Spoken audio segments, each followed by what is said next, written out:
2011 marks the 10th anniversary of the terrorist attack on the United States of America. For all of us, we have memories, some of them very painful, relating to that day. I will never forget and always remember where I was on September 11th.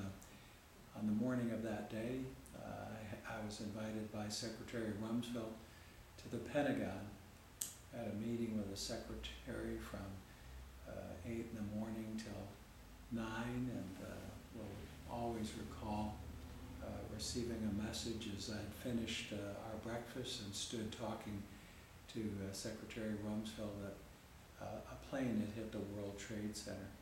As chairman of the House Aviation Subcommittee, I was notified by my staff then, and just a few minutes later, of the second plane hitting the second tower. I was delayed at the Pentagon till just a few minutes before the plane hit the Pentagon, and made my way back to my House office building and saw the clouds of smoke rising from the Pentagon. On that day, I lost good friends both in the Pentagon. Terry Lynch, who I worked with in the United States Senate, a Senate aide, was working in the Pentagon and was killed. Barbara Olson, who worked for me and with our House Government Reform Committee, she was on the plane that struck the Pentagon. Of course, the World Trade Center, I'll never forget what happened there, and my memories of being in the World Trade Center just weeks before 9/11. A very good friend and former Senate working colleague who was an aide for Senator D'Amato, Neil Levin, when I was Chief of Staff for Senator Hawkins, had asked me to come to New York City. He was the head of the New York Port Authority that actually had developed the World Trade Center. I held hearings, visited the various airports, and finished on a Monday when we completed our hearings in a small dining room at the top of the World Trade Center, off of the windows of the World Restaurant that was a space occupied and used by the New York Port Authority.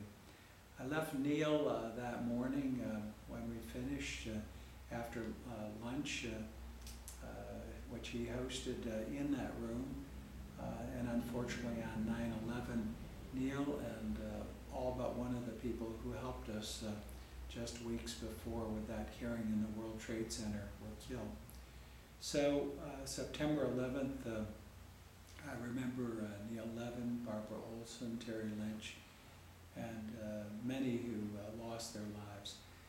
That incredible attack on our nation and that sacrifice of individuals and friends makes me forever mindful of the need to make certain that the United States of America is never attacked again, that our national security remains sound, and that we remain committed to keeping the United States a free, open, and opportunity society for all Americans. So I join you and everyone who remembers that day and remembering those people, and the need to be forever diligent and make certain the national security of the United States is our primary interest.